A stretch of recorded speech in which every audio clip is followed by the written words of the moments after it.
So my name is Julie May. I'm pilot by Air Zermatt since 2019. I think a lot of situations you cannot simulate in a real helicopter can happen in the reality.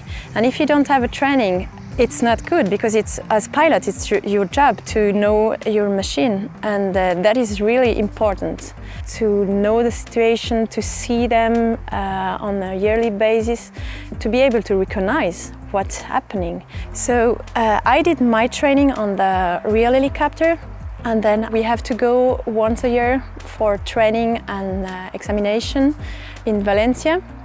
And I really liked it. You cannot try everything on the real helicopter. You have, for example, one engine switch to OEI training. It means that you can simulate one engine out situation, and of course you can try that in the real helicopter. But when you're a flight instructor on the helicopter, you like to know everything about the helicopter, and down there you can really try everything, and you have a precise program, but you can as well ask questions and just improve your knowledge, and that is a really good experience.